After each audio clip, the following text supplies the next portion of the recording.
Welcome to the Board Game Mechanism Museum. You've got your ticket, come on in and take a look around as I talk about my favourite board gaming mechanisms of all time. But just remember, please don't touch.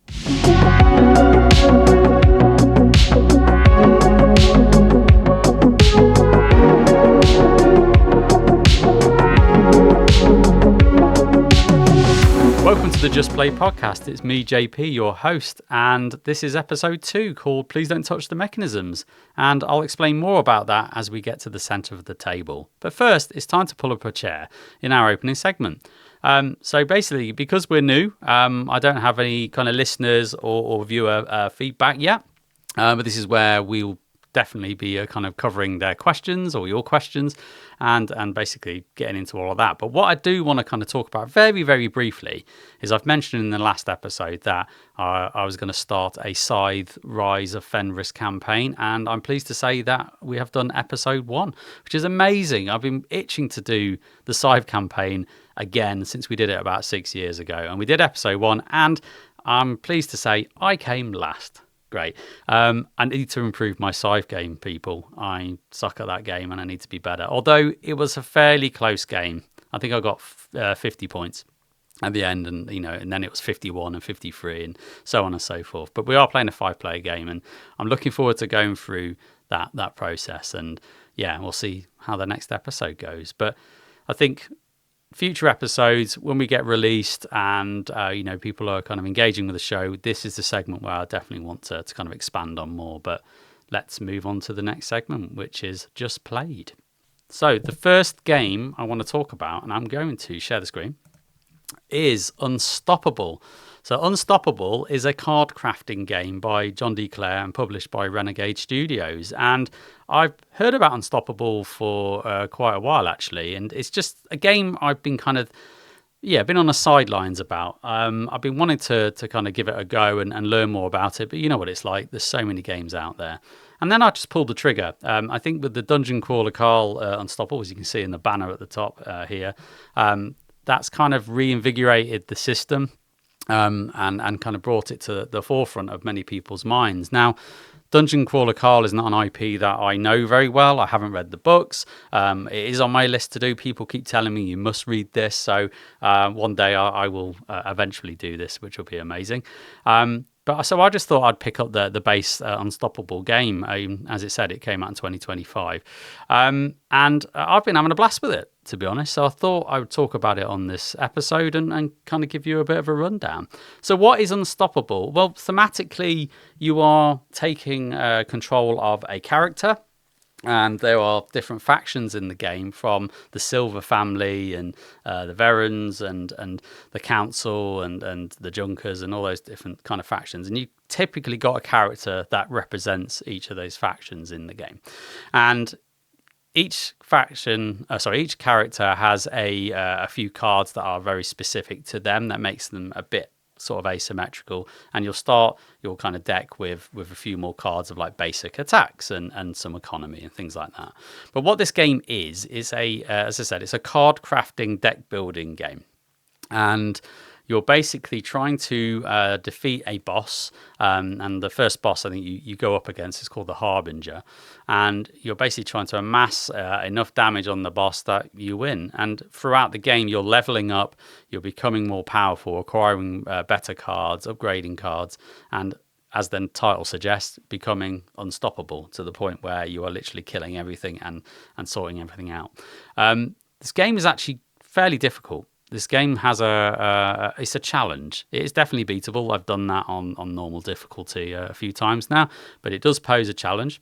And you can play it one solo play, which is pretty much what it's designed for. It's part of their Solo Hero series, and that Renegade Studios does. But you can play it cooperatively as well, which I have done as well, which is both modes have been fun. So let me just show you what it looks like on the table. If I just jump to a kind of picture, I can kind of see how it looks here. Here we go. This is a good representation. So basically, you've got your deck of cards, and it sits on your player board, kind of around this kind of area here. And you've got a health tracker, and you've got a shield tracker, and you've got your profile card here. You also kind of collect money in the game through economy, and that money is used to buy upgrades. And buying upgrades is cool because this bottom row of cards are actually the upgrade cards, and this is where I find one of the most innovating kind of mechanisms, which is very on point for this topic or this episode today, is that the cards that you buy or the upgrades that you buy, they slot into your current card. So all of the cards that you have are sleeved, and basically you'll have the front side of it, which will be the thing that you want to do, and then on the back there are what's called threats. I'll cover those in a bit later. But the upgrades that you buy, you slot in between, and they've got kind of notches. So all of the cards in the game kind of have a little bit cut out. If you're watching on YouTube, you can see exactly what I mean. Now, these upgrades that you buy slot straight in, and then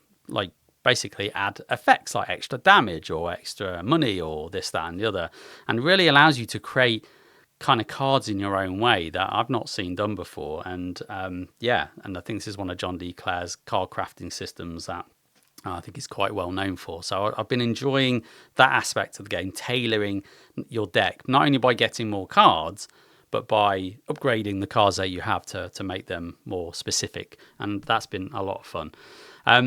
Now, one of the things in this game is that you've got your deck of cards doesn't sit like you would traditionally think it does. It sits the other way up. So as I said, every card that you have has a threat on the back, and that sits on your player board threat side up. So every round you're dealing typically 3 threats into your battlefield, and those threats are basically what you have to deal with in the round. If you don't deal with them, they're going to hit you back, and bad times you're going to lose health, etc. And as I said, there's a boss typically that you're going to be fighting against, and you can't directly damage the boss. And each boss has their own kind of rules and mechanisms of how you deliver damage to them, typically by defeating the battlefield of threats that you've got. So the way that you draw cards in this game is very unique because you have to defeat the cards in your battlefield in order to draw them, which is kind of very different. Normally, you're getting loads of cards to draw and then you can deal with lots of things. Now you have to tactically think which threat do I want to kill so I can get the right card in order for me to deal with the others on the battlefield, and away you go. But as I said, you can upgrade your cards to give them extra effects, more damage potential, things like that, which you need money for.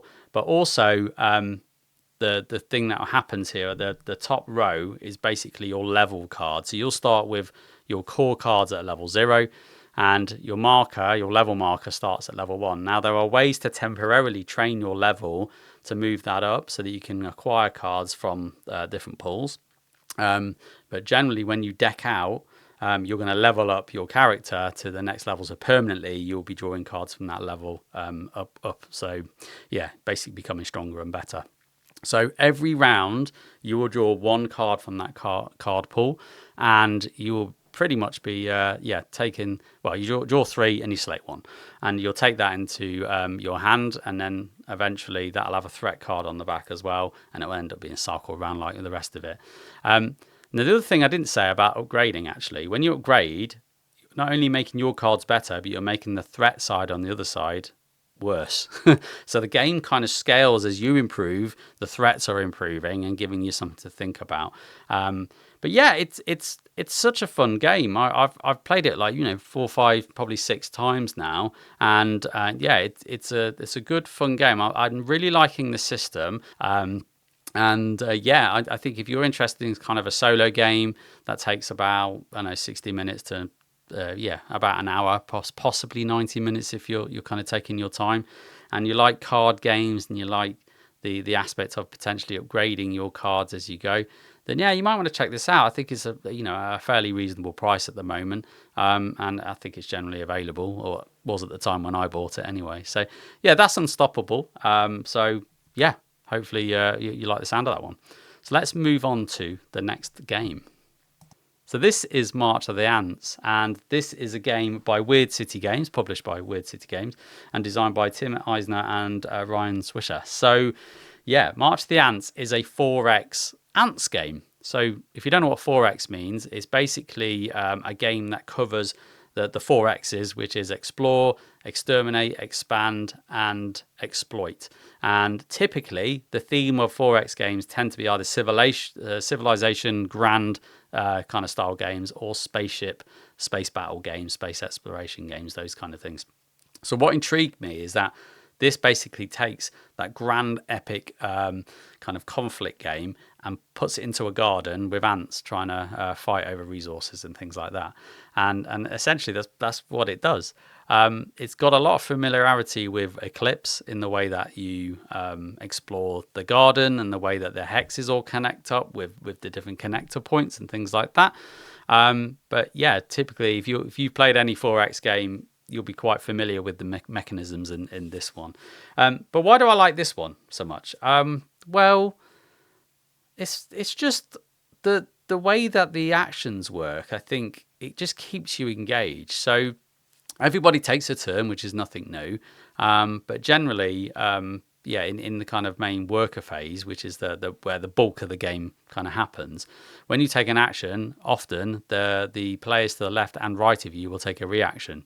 So constantly, you are doing something continuously on other people's turns. You know, if you're playing a 3-player, you're always doing something. Obviously, if you're playing a 5-player, you'll have gaps where you're not the neighbour of the person that's being active at the moment. But yeah, that's pretty much kind of how it works. So you're constantly invested and going, please pick that action so I can do that reaction. I really need a card draw, or I really need to get more lava into my egg chambers and things like that, or my lava chambers, sorry. So the worker phase is really all about exploring, which is your typical draw a hex from a stack, and this stack has kind of level 1, level 2 style hexes on there. So level 1's being less good but easier to kind of move around, and then level 2 has all sorts of shenanigans in there. So you can explore, you can march, you can move your ants around different hexes and areas, and you can basically forage for additional cards. So you have 3 types of cards in the game. You've got your red cards, which are events. My particular favourite is Sparrow Attack, which is just awesome. You play it and Sparrow comes down and annihilates most people's hands. Usually a lot of swearing follows from that. You've got your green cards, which are your evolution cards, and you have a queen. So let me show you. Maybe I can find a kind of a picture of what's going on here on the player board. And yeah, here we go. So basically there's you have a queen that's kind of on your player board, and you can play evolutions on there from different heads, thoraxes and abdomens that all kind of do different powers in the game, and it can really start tailoring your experience. So you can become this this kind of engine of destruction, or engine of economy, or kind of a mix of deterrence and tanking and turtling, all that kind of stuff. So that's pretty good fun. And you have your blue cards as well. Blue cards are your colony cards, and that's a way that you can kind of do your scoring and getting to that kind of position of giving you something to aim for. And you can have max 2 colony cards as well. But yeah, I mean, looking at the kind of how the game looks here on screen for those that are watching on YouTube, you have the Great Tunnel, which is like the biggest area, and everything will expand off the Great Tunnel. And the Great Tunnel kind of acts as this communal space where you're going to have a scrap at the end for big resources, whether that's food or different things there. But generally, the hexes are kind of on their own right. Now, when you explore, you will find wormholes, which I find hilarious, because in 4X space games, there's always wormholes, which basically connect a hex from here to here. They work exactly the same in March of the Ants, but it is an actual wormhole, which is amazing. But you also have centipedes as well. Centipedes are, I think, the class as the dragons of the ant world, and they are basically a ferocious thing that will kill anybody in their wake. So if you're going into a hex with a centipede, you need to make sure you try and take care of it. The good news is the earlier you find centipedes, the easier they are. As the game progresses, the more centipedes that come out, they grow and they get worse, but also high risk, high reward strategy for that. Some of the hexes that you explore will have abilities on them that will do different things, but really the kind of actions are fairly simplistic, and it basically works in a really nice flow. and kind of gets you through there. But generally a round will start with the worker phase, doing lots of stuff.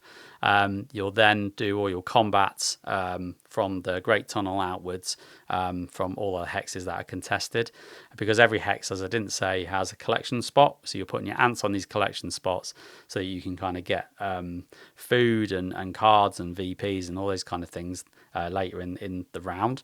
So once all the fights are done, then you do the queen phase, where you'll harvest all of those collection spots. That's how you're getting more economy into the game.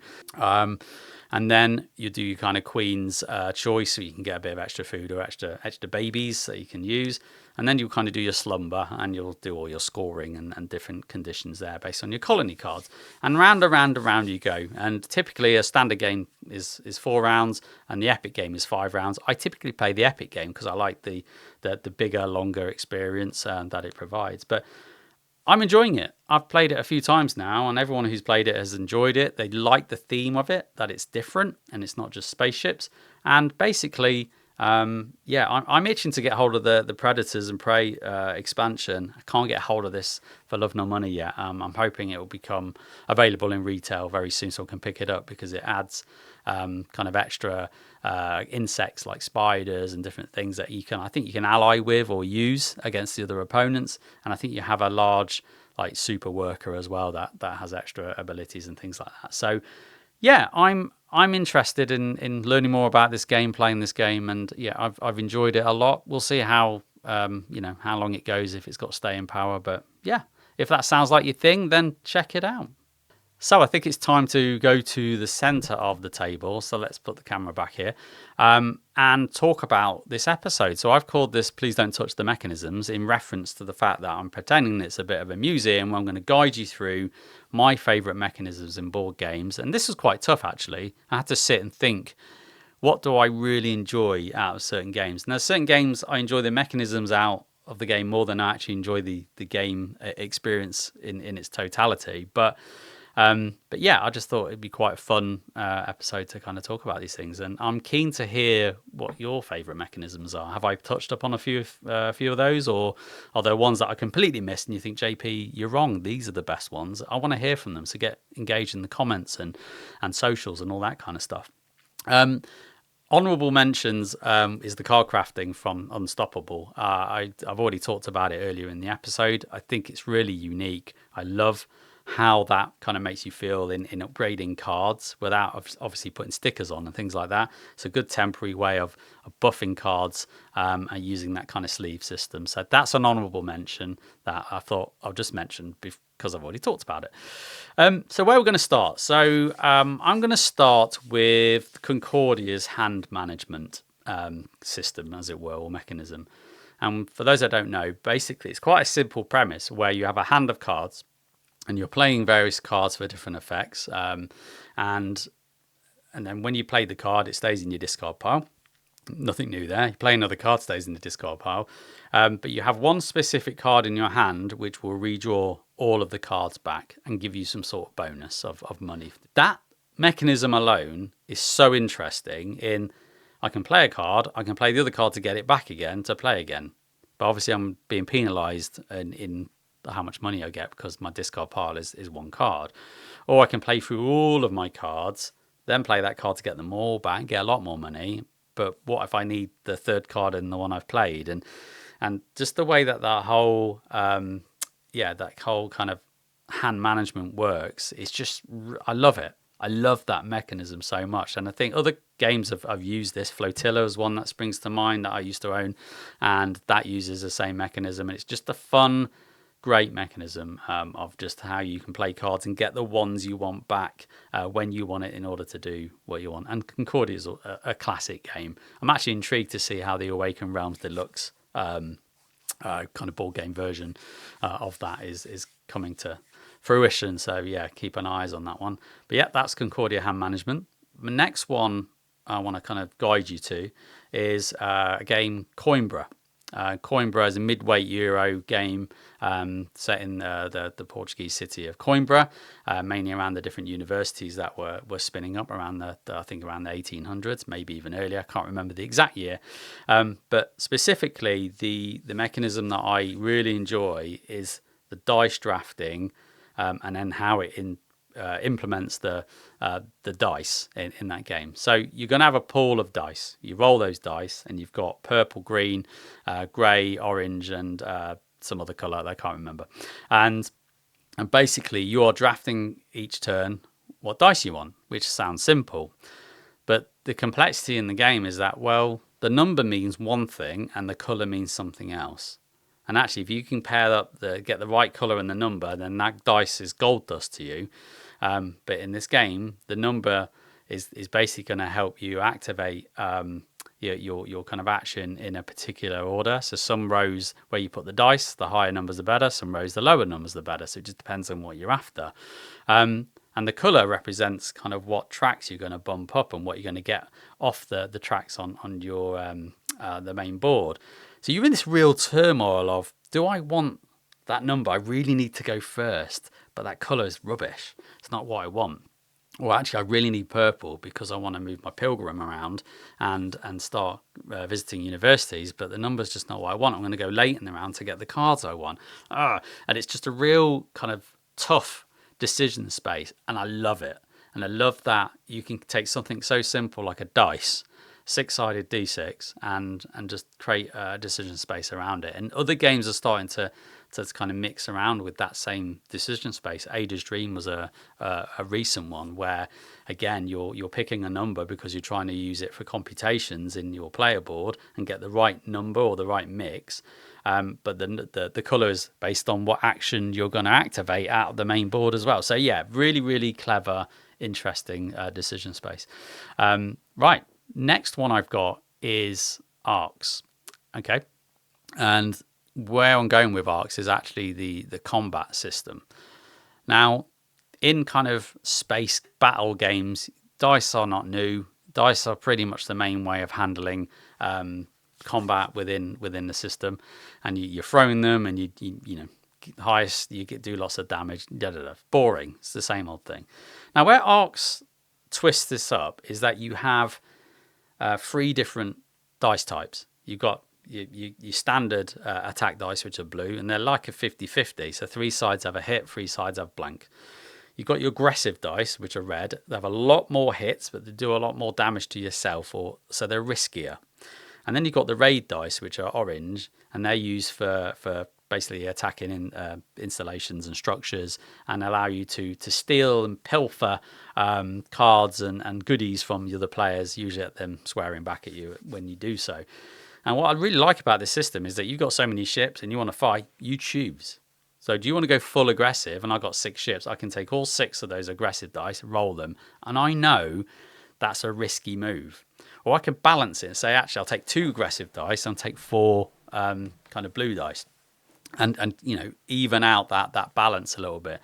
So whilst dice are random and you never quite know what you're going to get, it's just the fact that you can kind of tailor the combat decisions in there, so you can go full aggressive, full reserved, full raid, or a blend of the lot. And it's just a simple system. And the combat system is, you know, you don't roll for attack and roll for defense. You are basically rolling, and it's resolving itself. And you know, you might get hits on you, etc. And there might be symbols on those dice, which means that the opponent does a retaliation. And again, it's just really clean. It's such a clean combat system. I love it. I just think that is so interesting in the game. I mean, Arcs has quite a lot of fun mechanisms in there anyway, you know, with the kind of trick-taking aspect. But generally, it's the dice combat system, which I really enjoy. My next one in the museum that we're going to talk about is Apex Legends. Yeah, so Apex Legends, the board game. Now, as I was saying about dice being used for combat systems, Apex Legends doesn't use dice for its combat system. So Apex Legends is a game where it's a battle royale shooter. You have a map, and you basically go around and you try and kill each other, right? And it's based off a popular video game IP. And I was very pleasantly surprised by this game as a board game, because thinking, how are they going to turn a first-person shooter into a board game experience? And you know, Glass Cannon have nailed it, in my opinion. They have really captured the spirit of what that game is, and it works so well.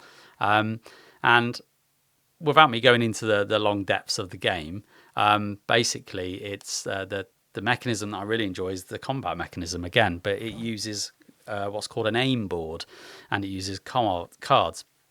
And so if you're firing with a shotgun, the way that the cards draw out on the aim board is different if you're firing with an assault rifle, where you've got lots of bullets going along. So you're typically drawing cards onto an aim board, and if you've got stability in your weapons, you're drawing it higher up on the aim board, which means you're getting buffs to the hits, potential hits.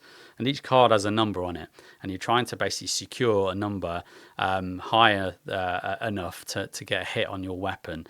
And there are different ways that the game messes around with that mechanism, and it makes it thematic. Like if you're just shooting a machine gun, you expect to have lots of little cards trying to do as much damage as possible. With shotgun, you're doing a lot of burst, kind of damage in one go. So yeah, that aim board mechanism is just so much fun. And if you haven't had to try Apex Legends, a board game, I definitely recommend that you do.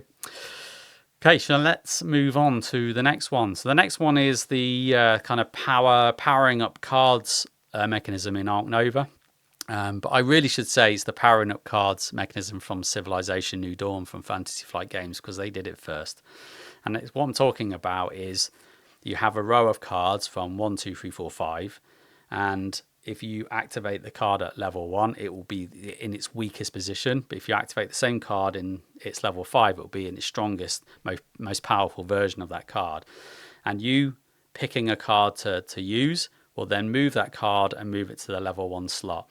And basically that in itself is a really interesting puzzle, because you're trying to sequence your actions and basically get what you need, and sometimes you want to make sure you get that card all the way to the end to get the most efficient use out of it, but it takes time and other players are doing different things. So yeah, that whole mechanism for me is just super interesting. I mean, I think I quite like how kind of card action selection mechanisms are so different in games, and I really enjoy when they kind of do something a little bit unique with that. That's something you've not seen before. Yeah, so I really enjoy that one.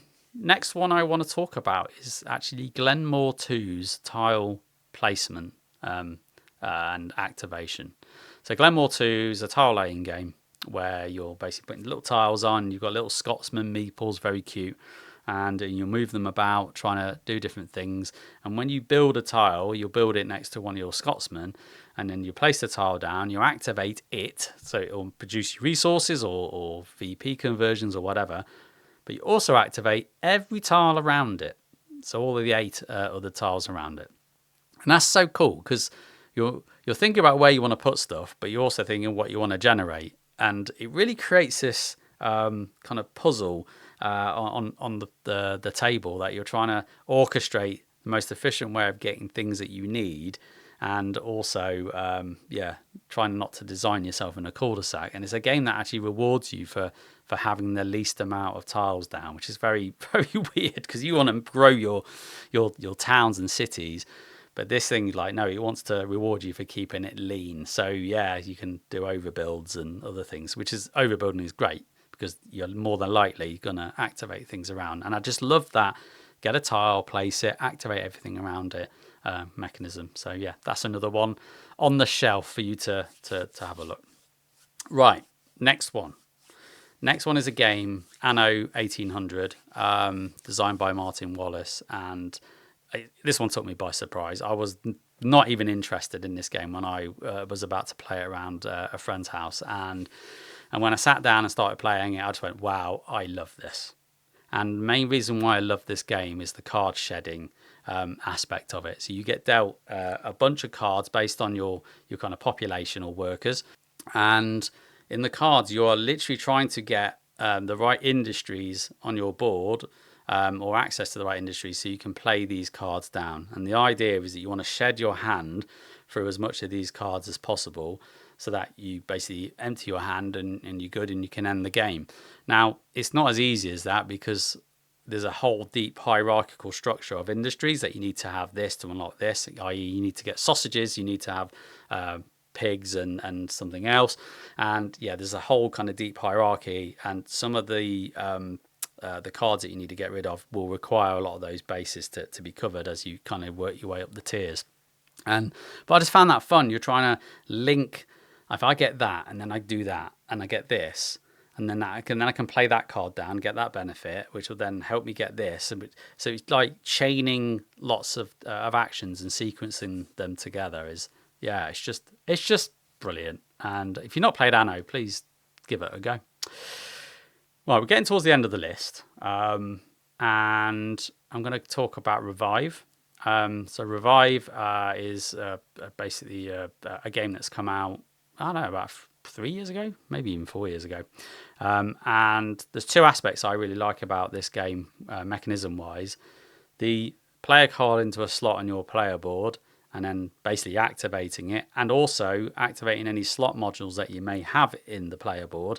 That is just fun because you can customize those slots with different things, so you can get more and more out of the cards depending on the color you're putting in. That's just a fun mechanism. But what I really like about it is that the game kind of works on this like 2-shift pattern thing. And what I mean by that is that the cards that you play into your player board, at the end of that round, they'll go into like a rest deck, and then the ones that are in the rest deck will come out. So you kind of have like a day and night shift with your workers being cards.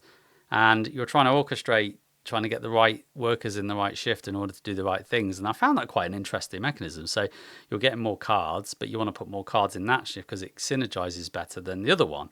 So timing when cards are coming in and out of that shift is it's just really, really good. And I like the game as well. I think it's just a good, fun all-round package. Okay. Penultimate mechanism that I'm going to talk about is Coloma. So Coloma is a kind of a Western game based on the gold rush in America. And in the middle of the board, there is like a wagon wheel, a Western style wagon wheel with different action spaces on them. And how you select that, I find really interesting. So each player has a wheel or a dial, and you'll simultaneously pick in secret what action space you want to go on. So I might be like, I'm going to go on number 3, and player 2 over there might go, I want to go on number 4. So you all do it in secret, you all reveal, and then you put your meeple onto that action space. Now, if you are on your own, goody, you get all of the bonuses, you get everything. You can do the top and bottom action, and you're happy because it's like the most efficient thing you can do. If you're contested, you get to do one of them.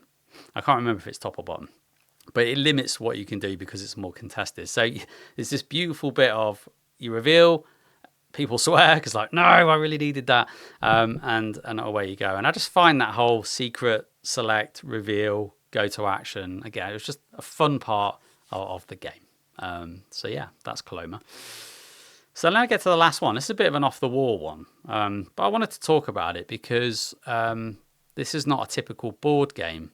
But I think mechanically, the way that this works, I just think it's just brilliant. So what am I talking about? I'm talking about a book called Cantaloop. And this book is effectively a point-and-click adventure, much like Monkey Island or Day of the Tentacle that you probably played back in the day. And how it works mechanically, how does a point-and-click game work as a book? And I thought the same, and I basically gave this a punt one day, and I thought I'd give it a go because Monkey Island is basically my youth. And the way it works is you're interacting with different scenes. So the book, you'll open it up, and you've got scene A, and you might want to interact with the door. So to do that, you'll have a bunch of cards in your inventory, and on the cards you'll have a bunch of codes, and you lay the card with the area that you want to interact with, which has codes as well, and then the arrows that are pointing to each other generate alphanumeric code, and then you refer to the book to basically say what happened. And it could be, yeah, you found another item and you get another item. It could be that nothing happens, or you could trigger a dialogue, which then you go off and do a dialogue. And in the book you get that kind of red film, which you usually see in the old children's spy kits, and you use that red film to kind of cover text in the book, which normally would spoil things, so you can kind of find the paragraphs and sections you want. And I'm telling you, it works so well.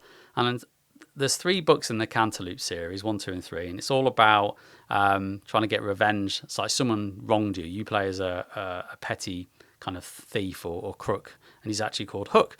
And it's about him plotting his revenge as someone who wronged him in the past. And the 3 books that kind of tell the story, it's very funny, and it just some of the best Sunday afternoons that I've had, just sitting there going through that point and click adventure, but in analog form, and mechanically it's brilliant. So if you haven't heard of it, check it out if that's your thing. So that's it. That's the center of the table. There's the mechanisms that I've kind of described that I really enjoyed. There's a million others. I know there's loads. I probably could talk all day. But yeah, those are the ones I wanted to talk about today. So yeah, let me know what your mechanisms are. And yeah, I look forward to hearing more about them.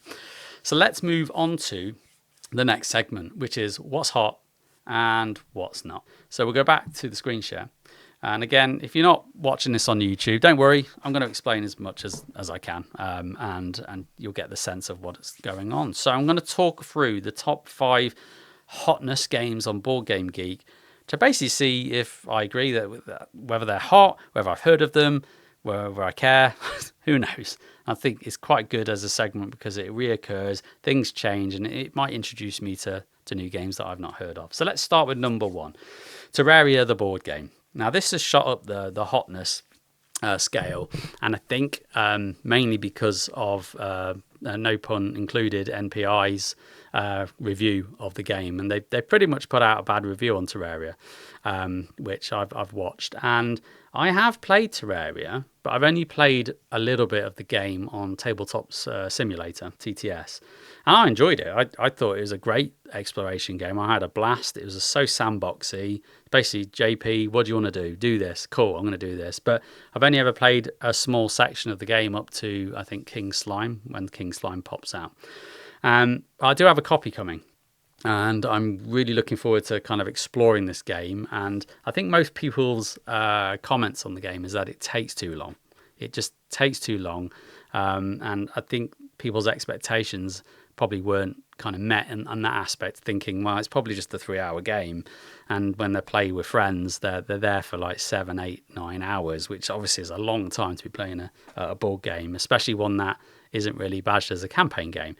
But I've had fun with this, and I'm looking forward to kind of get my own opinion and my own kind of experience in the game. I quite like those kind of crafting sandbox games. So yeah, I'll see what happens on that one when I get it.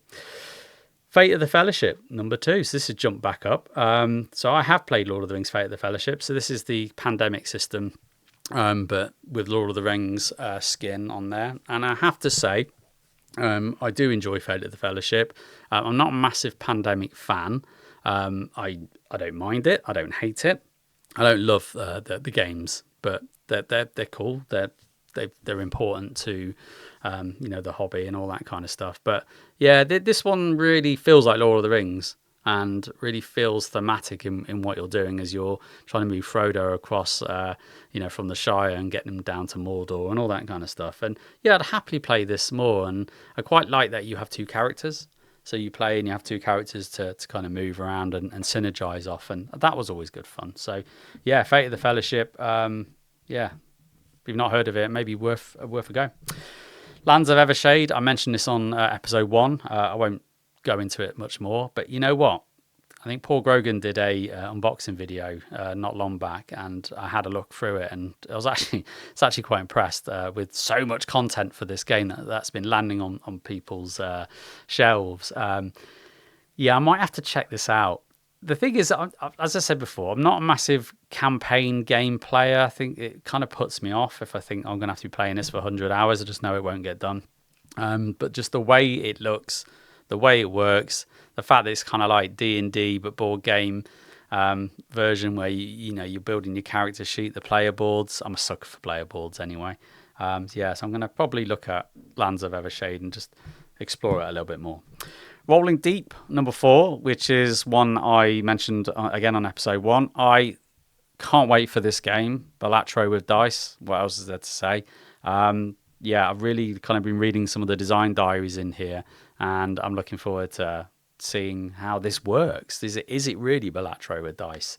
How are they going to take that dice customization that we've known in Dice Throne and Kapow and other kind of board games? How they're going to take that system and make it really cool and unique. So I'm really, really keeping my eyes closed on this one.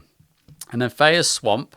I have heard of Feya's Swamp when I went to Essen last year in 2025. I saw Feya Swamp kind of being demoed, but I never got a chance to play it.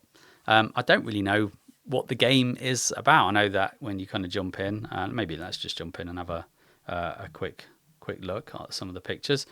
But yeah, I know that you've kind of got a board with hexagons, you've got ships, which is obviously around the swamp, and you've got kind of got cutesy characters in there. But mechanically, I have no idea. But again, listeners and viewers, do you think I should check that out? Do you think it's something that might be of interest? Yeah, kind of let me know. But there you go. That's the top 5 of the BGG. That's what's hot, what's not. And let's revert back to just about to play. So what am I going to play? What's on my horizon? What's coming up? Well, I've got a 2-player game with Mark Monk from Ninja Geek Games. I'm looking forward to that. So Mark, if you're listening, we might have already played it by now, but I'm looking forward to playing Dune War for Arrakis. So that's a 1v1 kind of head-to-head kind of skirmishy game. So if you played War for the Ring for Lord of the Rings or Star Wars Rebellion, the Star Wars kind of version, it's kind of in a similar vein to that, but in the Dune universe, which I absolutely adore. So I've asked Mark for a game and looking forward to getting that to the table and seeing if it's my jam. It's kind of been living in my head going, should I buy this? Should I not buy this? And yeah, we'll see. The other one is Nucleum. So my Gibraltar expansion arrived. Very excited for that. I love Nucleum to bits. I think it's a great game. It's a heavy game, and it's one that frustrates me in that maybe I wish I was better at sometimes.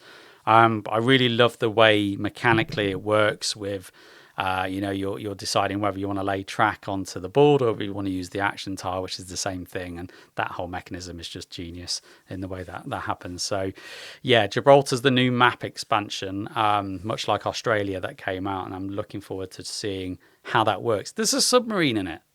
What's it all about? I don't know. Well, I kind of know. It's about military contracts, but I'm looking forward to playing it, and we'll see what happens. And now it's time for the last play, where I have to say goodbye and thank you so much for listening to the show. I really, really hope you enjoyed the show. And if you have enjoyed it, please share it with other people in your gaming group or your friends and family and all that kind of stuff. It really helps. And if you really enjoyed it, please think about subscribing and also following us on our socials. Every little helps, people. It really, really does. If you want to follow us, we're on all of the typical socials, your Facebook, your Instagram, and of course, we are visual on YouTube. But if I can leave you with one final thought, which is you only grow old when you stop playing. Take care.